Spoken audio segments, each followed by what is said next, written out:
வெண்முரசு. எழுதழல் 18. வாசிப்பது சந்தீப். 3. முகில்திரை 11. சித்ரலேகை செல்லும்போது அவளிடம் தோட்டத்துக் கொன்றையில் முதல் பொன் மலர் எழுகையில் திரும்பி வந்துவிடுவேன் என்று சொல்லியிருந்தாள். ஒவ்வொரு நாளும் முதற்புலரியிலே அதை எண்ணியபடி அவள் விழித்தெழுந்தாள். கைவளைகளும் சிலம்புகளும் குலுங்க மஞ்சத்தரையிலிருந்து இடைநாழியினூடாக ஓடி மலர்காட்டுக்குள் இறங்கி அக்கொன்றை மரத்தை ஏறிட்டு பார்த்து விழிகளால் ஒவ்வொரு இலைநுனியையும் தொட்டு தொட்டு தேடி சலித்து ஏங்கி நீள்மூச்செறிந்து அங்கேயே கால் தளர்ந்து அமர்ந்து மிளிர்வானை, எழுஒளியை, தளிர்சூடிய மரங்களை, நிழல்கள் கூர்விளிம்பு கொள்ளும் மண்ணை நோக்கிக் கொண்டிருந்தாள். சேடியர் வந்து அவளை மெல்லத் தொட்டு, எழுந்து வருக, இளவரசி. நீராட்டு பொழுதாயிற்று என்றார்கள். ஆழ்மூச்சுடன் கலைந்து எழுந்து விழிசெறித்து நடை தளர்ந்து அவர்களுடன் சென்றாள். எவ்வினாவிற்கும் மறுமொழி உரைக்காதானாள். எப்பொழுதும் தனித்திருந்தாள். சுற்றிலும் சேடியரும் செவிலியரும் நிறைந்திருக்கையிலும் கூட அத்தனிமை கலையவில்லை. சில நாட்களுக்குப் பின்னரே முது செவிலி ஒருத்தி கண்டடைந்தாள். அவள் காத்திருக்கிறாள், அக்கொன்றையில் மலர் எழுவதற்காக என்றாள். அதன் பொருளென்ன என்று பிற சேடியர் விழுதூக்க, இளவேனில் தன் முதற்பொற்துளியை கொன்றை மரத்தின் மீது சொட்டுகிறது என்பது கவிஞர் சொல் என்றாள் முதுசெவிலி. இளவேனிலில் காமனும் அவன் துணையும் மண்ணில் கள்ளென நுரைத்துப் பெருகுகிறார்கள். காட்டெரியாகி படர்கிறார்கள். ஒரு செவிலி, யாருக்காக காத்திருக்கிறாள் என்று கேட்டாள். அவளுள் என்ன நிகழ்கிறதென்று நாமறியோம். ஆனால் எனக்கு சித்ரலேகை திரும்பி வருவாளென்று தோன்றுகிறது. இளவரசியின் செய்தியுடன்தான் அவள் இங்கிருந்து சென்றிருக்க வேண்டும் என்றாள் முதுசெவிலி. யாருக்கு என்று அவர்கள் அவளை சூழ்ந்தனர். அவள் உள்ளம் கொண்ட காதலனுக்கு. ஐயமே இல்லை. அவன் உருவை அவள் தன் கனவில் கண்டிருக்கிறாள். அக்கனவை தேடியே சித்ரலேகை சென்றுள்ளாள் என்றாள் முதுசெவிலி. எந்தச் சான்றுமில்லாதது அக்கூற்று என்றாலும் ஒவ்வொருவரும் அதை மெய் என்று உள்ளூர அறிந்திருந்தனர். பின்னர் அவர்கள் ஒவ்வொருவரும் காத்திருக்கலாயினர்.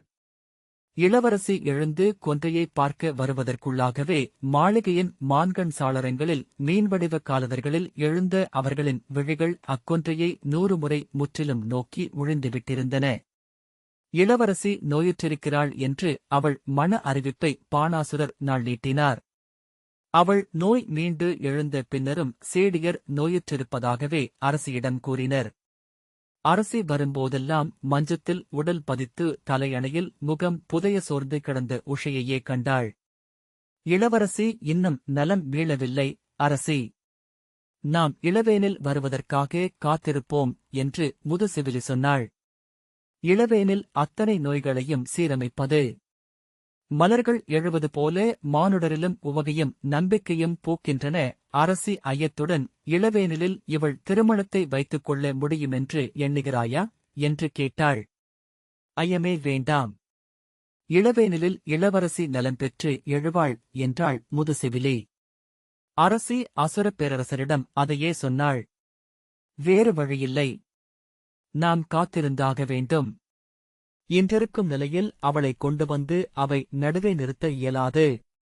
நாம் உலகுக்குக் காட்டுவது நம் மகளையோ இந்நாட்டின் இளவரசியையோ அல்ல. நாளை பாரத வருஷத்தை ஆளப்போகும் பேரரசியை. பொறுத்திருப்போம் என்றாள். அவள் சொல்வதைக் கேட்டிருந்த பாணர் மீசையை சுட்டு விரலால் சுழற்றியபடி அப்பால் தெரிந்த ஏரியின் நீரலைகளை நோக்கினார். பின்னர் திரும்பி அவளிடம், ஏதோ பிழையொன்று என் நுண்ணுள்ளத்தில் தட்டுப்படுகிறது. அது என்ன என்று சொல்லக்கூடவில்லை என்றார். எரிச்சலுற்ற அரசி, என்ன பிழை? ஒவ்வொரு நாளும் அவை அமர்ந்து அரசு சூழ்ந்து எங்கும் எதிலும் பிழை காணும் மதி கொண்டு விட்டீர்கள் என்றாள். அல்ல, உள்ளம் உணர்வதற்கு எப்போதும் உட்பொருளுண்டென்று அறிந்திருக்கிறேன். இம்மணம் அன்று நிகழாததும் இவ்வாறு அகன்று போவதும் பிறிது ஒன்றுக்காகத்தான் அரசி, நான் அவ்வாறு நினைக்கவில்லை என்று சொல்லி எழுந்து தன் அறை நோக்கி செல்கையில் உள்ளம் ஏன் அப்படி எடை கொண்டிருக்கிறதென்று வியந்தாள். பின்னர் அவ்வையம் மேலும் ஆழத்துடன் தன்னுள் வேர்கொண்டிருப்பதை உணர்ந்தாள். புலரி ஒளி எழுவதற்கு முன்னரே மாளிகை கதவை திறந்து தோட்டத்திலிறங்கி கொன்றை இலை நுனிகளை விழியோட்டிய சேடியொருத்தி, மலர், மலர் என்றாள். அப்பால் சாளரத்தினூடாக நோக்கிக் கொண்டிருந்த முதுமகள் அருகே வந்து, எங்கு, குன்றையிலா?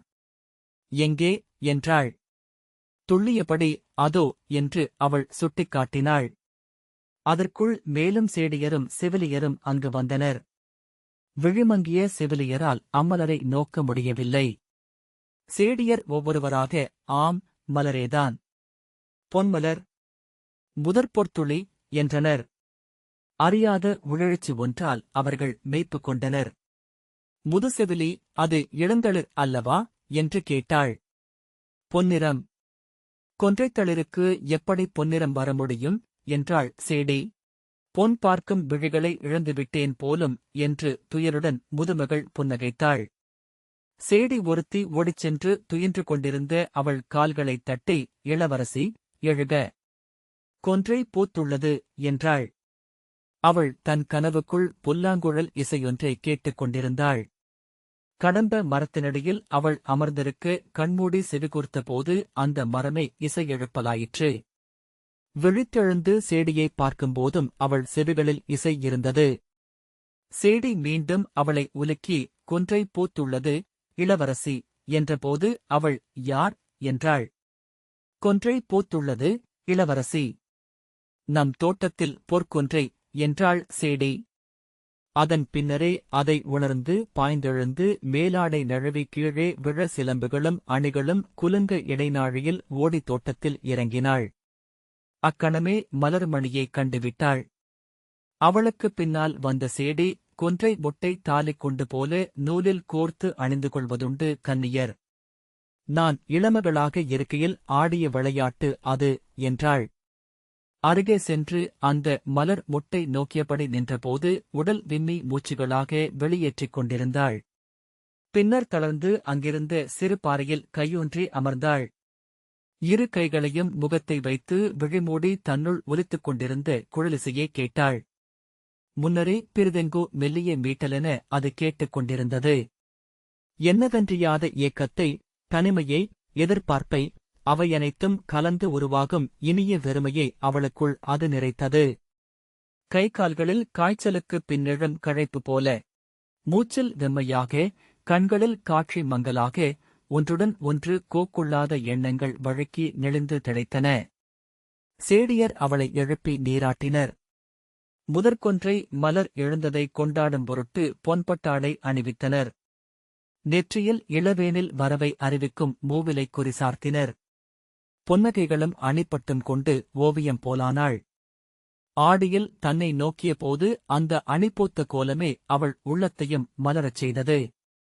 தன் அறை வாயிலில் நின்று அலைகள் ஒளிவிட்டுக் கொண்டிருந்த ஏரியை பார்த்தாள். பின்னர் அங்கேயே அமர்ந்து கைகளில் முகம் தாங்கி நோக்கு நிலைத்திருந்தாள். அன்று சித்ரலேகை வருவாள் என்று அனைவரும் எதிர்பார்த்தனர். வெயில் ஒளிகொள்ள தொடங்கிய போது அவர்களை அறியாமலேயே அவ்வெதிர்பார்ப்பு குறையத் தொடங்கியது. காவியங்களில் நிகழ்வனவற்றை வாழ்விலும் எதிர்பார்க்கும் மாயையிலிருந்து நாம் விடுபடவே முடியாது போலும் என்று முதுசெவிலி சொன்னாள். ஆம், இன்று சித்ரலேகை மீண்டு வருவாளென்றால் அது முன்னரே எழுதி, சொல்லி, கேட்டு, உளவழக்கம் என்றான பழங்கதை போலிருக்கிறது என்றாள் பிறிதொருத்தி. ஆனால் அவள் வரவில்லை என்றால் ஒவ்வொன்றும் இசைவு குலைகிறது. இப்புவியில் ஒன்றின் இசைவு குலையுமென்றால் கூட ஒவ்வொன்றும் தங்களை பேருரிமையிலிருந்து விடுவித்துக் கொள்கின்றன. பின்னர் அனைத்தும் சிதறிப் பறக்கின்றன. இவையனைத்தும் பிரம்மத்தின் விழைவு எனும் போர்ப்பட்டு நூலால் கோப்பட்டவை என்று நமக்கு சொல்லப்பட்டுள்ளது. இன்று பூக்க வேண்டுமென்று கொன்றையை ஆணையிட்டது எதுவோ அதுவே அவள் இன்று தோன்ற வேண்டுமென்றும் வகுத்திருக்கும் என்றாள் முதுமகள். அக்குரலிலிருந்த அழுத்தம் பிறரை அதை ஏற்க வைத்தது. அவர்கள் அவ்வொருமையை விரும்பினர். அந்த நெறிகள் புலரும் உலகில் வாழ்வது பொருள் கொண்டிருந்தது. இக்கணத்தால் அடுத்த கணம் வகுக்கப்படுமென்று நம் அறிவு கூறுவதில்லை. ஆம், அவ்வாறே வகுக்கப்பட்டுள்ளதென்று அவ்வறிவை தன் சுட்டுவிரலில் சிறுகணையாழியென அணிந்து நின்றிருக்கும் பேருருவம் கொண்ட பிறிதொன்றுதான் முழங்குகிறது என்றாள் முதுமகள். அன்று மாலையில் அவர்கள் சித்ரலேகை வருவாள் என்னும் நம்பிக்கையை அறிவால் இழந்து உணர்வால் திரட்டிக் கொண்டனர். தங்களிடமிருந்து தங்களை மறைக்க சிறுபணிகளில் ஈடுபட்டனர். அந்த ஊசலாட்டம் ஏதுமில்லாதவளாக ஒளி மறைந்து கொண்டிருந்த ஏரியை நோக்கியபடி அமைந்திருந்தாள் இளவரசி. இவள் நாம் அறிந்த இளவரசி அல்லவென்று தோன்றுகிறது. அவளை அவ்வாடிக்குள் எடுத்துக்கொண்டு சித்திரலேகை சென்று விட்டிருப்பாள். ஆடியில் சித்திரலேகை புனைந்த பிறிதொரு பெண் இங்கிருக்கிறாள் என்றாள் ஒருத்தி. ஒவ்வொருவரும் அக்கூற்றின் பொருளின்மையை உணர்ந்தும் கூடவே அப்பொருளின்மை அளிக்கும் உணர்வின் கூர்மையை அறிந்தும் அவளை திரும்பி நோக்கினர். ஆனால் எவரும் எதுவும் சொல்லவில்லை. அந்தியில் மாளிகையின் விளக்குகள் எரியத் தொடங்கின. அவ்வொளி ஏரியின் நீரில் நெளிந்தாடியது. அப்போது மறுகரையிலிருந்து சிறுபடகொன்றில் நீரில் அலையும் ஒளியுடன் துட்டுப்புகள் சுழல்வதை, அன்னமென நீரில் அலை எழாது அது மெல்ல அணுகுவதை சேடி ஒருத்தி கண்டாள். எழுந்து நின்று அதோ என்றாள். அவளுக்குப் பின் வந்து நின்ற சேடி அவள்தானா என்றாள். அதற்குள் சேடியர் அனைவரும் அரண்மனை முகப்பில் கூடிவிட்டனர். அவள்தான் என்றாள் ஒருத்தி. தனியாகவா என்றாள் மற்றொருத்தி. ஆம் என்றாள் முதற்சேடி. அவர்கள் நீள்மூச்செறிந்து இடையொசிந்தனர். ஒருவரை ஒருவர் தோள் தொட்டுக் கொண்டனர். அணுகி வந்த படகில் சித்திரலேகை அமர்ந்திருந்தாள். படகு துறை மேடையை மெல்லத் தொட்டு ஆடி நின்றது. எழுந்து கைகளை சற்று விரித்து உடலின் நிகர்நிலை பேணி, நடுங்கும் கால்களை தூக்கி கரை விளிம்பில் வைத்து கல்படிகளில் ஏறி மேலே வந்தாள். மேலாடையால் அந்த ஆடியை மூடி உடலுடன் அணைந்திருந்தாள். அவர்கள் அவளை சூழ்ந்து கொண்டனர். எங்கு சென்றிருந்தாய் செவிலியே என்றாள் முதுமகள். இளவரசியின் ஆணைப்படி யாதவனிலம் சென்றேன் என்றாள் சித்திரலேகை. சொல்லிக்கொண்டு செல்லலாம் அல்லவா என்று முதுமகள் கேட்க, நான் இங்கு செவிலி என பணியமர்த்தப்படவில்லை. விழையும்போது இங்கிருக்கலாமென்று அரசி என்னிடம் ஆணையிட்டிருந்தார். ஆகவே விடை பெற்றுச் செல்லவோ ஆணை பெற்று உள்ளே வரவோ வேண்டிய தேவை எனக்கில்லை என்றாள்.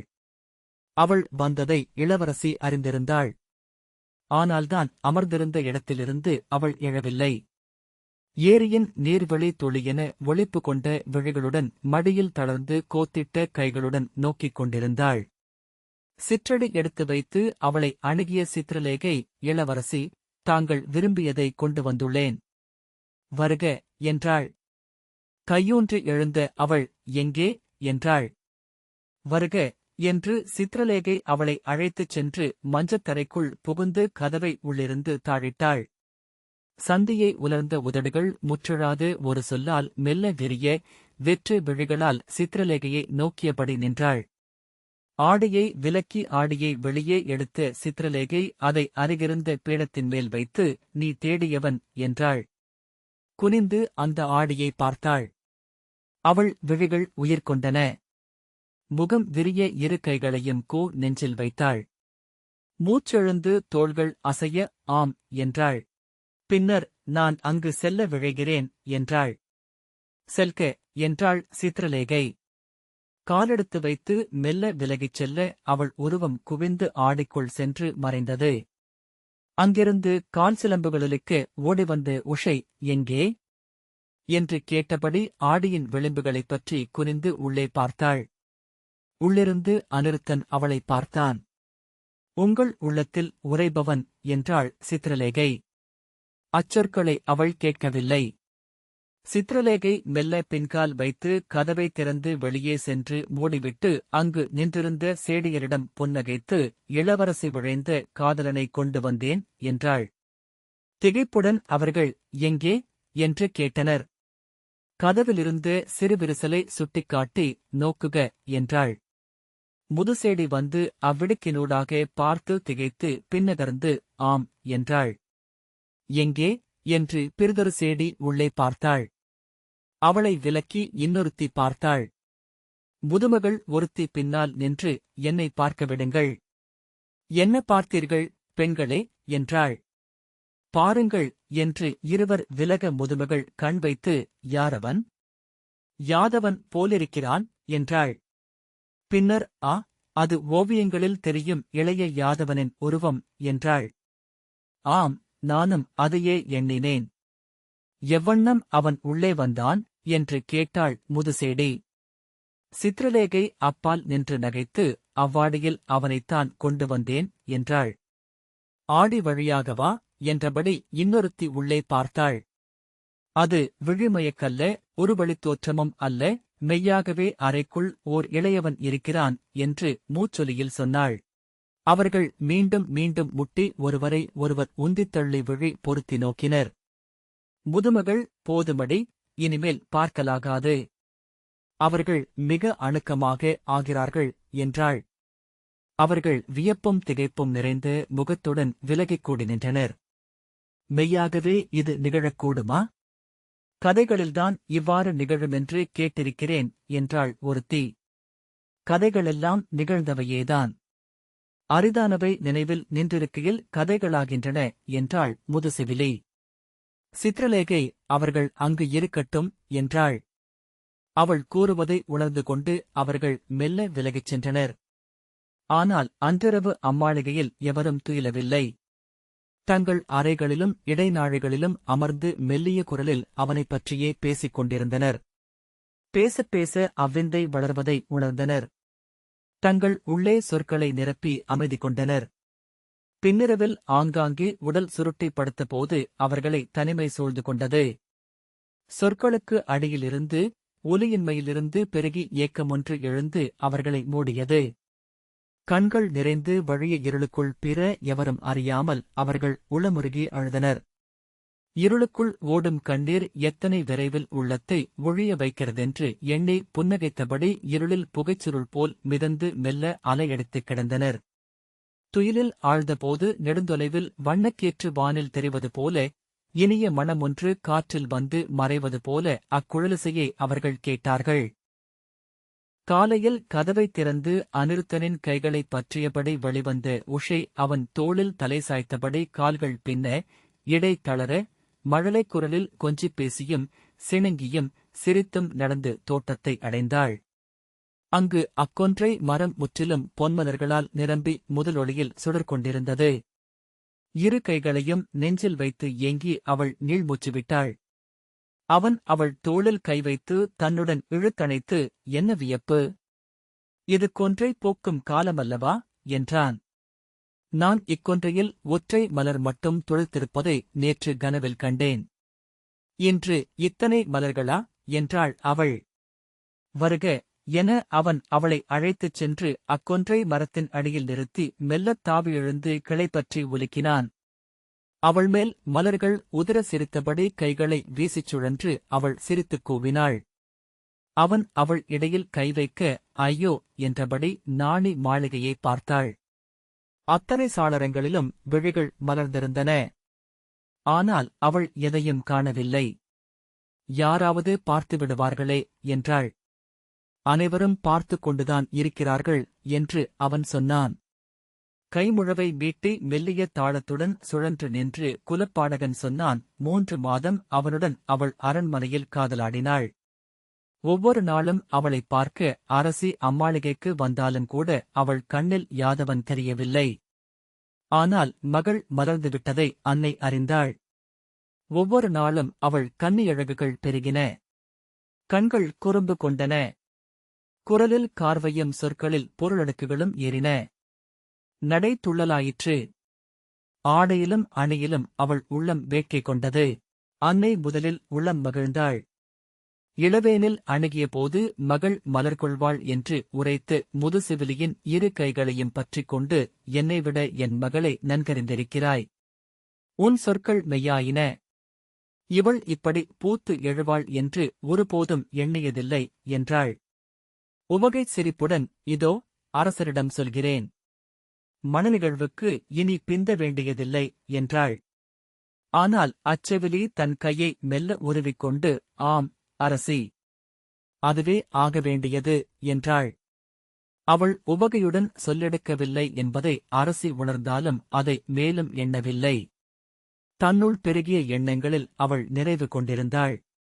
இப்போதே அரசரிடம் சொல்கிறேன். இளவேனிலில் ஆசுர நாடெங்கும் விழவுகள் தொடங்கிவிட்டன. கொன்றைப் பெருவிழா இன்னும் 2 நாட்களில் மலைச்சாரலில் தொடங்குகிறது. அவ்விழாவிலேயே இதை அறிவித்துவிடலாம் என எண்ணுகிறேன் என்றாள். அரசி சென்றபின் சேடியர் ஒருவரோடொருவர் விழி கூத்தனர். ஒரு சேடி, என்ன நிகழப்போகிறது? இளவரசி எப்படி இதை எதிர்கொள்ளவிருக்கிறாள் என்றாள். புற உலகை அறியாதவள். மறுத்துரைத்து உறுதி கொள்ள வேண்டுமென்று கூட அவள் அறிந்திருக்க வாய்ப்பில்லை. இன்னொருத்தி, மறுத்துரைக்கத் தெரிந்த கன்னியர் மிகச் சிலரே என்றாள். முதுமகள், மறுப்பறியாமையாலேயே பெண்கள் கரவை கற்றுக்கொள்கின்றனர் என்றாள். அவர்கள் பேசிக் கொண்டிருக்க அங்கே வந்த சித்திரலேகை, நாம் செய்வதற்கொன்றே உள்ளது. அநிருத்தன் இங்கிருப்பதை அரசர் அறியட்டும் என்றாள். தோழியர் ஒருவரை ஒருவர் நோக்கி திகைத்தனர். என்ன சொல்கிறாய்? அரசர் அறிவதா என்றாள் முதுசேடி. சென்று அரசரிடம் சொல்க, இங்கு அயலவன் ஒருவன் இருக்கிறான் என்று. வந்தது எவ்வண்ணம் என்று கேட்டால் நானறியேன் என்று சொல் என்றாள் சித்திரலேகை. முதுமகள் செல்லட்டும். அரசரே வந்து இளையோனை பார்க்கட்டும். முதுசேடி நடுங்கி, அல்ல, அது உகந்தது அல்ல, இளங்கன்று போல் அழகும் இளமையும் கொண்டிருக்கிறான். அரசரோ சினம் கொண்டால் வடமலை எரிவிழியன் என்றாகும் இயல்பு கொண்டவர் என்றாள். சித்திரலேகை, என்றாயினும் அவர் அறிந்தாக வேண்டும். இவள் விழையும் வாழ்வை இவனால் அளிக்க இயலுமா என்று பார்த்தாக வேண்டும். இத்தருணமே அதற்கு உரைகல்லென அமையட்டும் என்றாள். மிகச் சிறியவன் என்றாள் ஒரு சேடி. சித்திரலேகை, ஆம். ஆனால் அவன் இளைய யாதவனின் மைந்தன். புவியில் இதுவரை வெல்லப்படாதவனின் குருதி. இங்கும் அவன் வெல்வான் என்றாள்.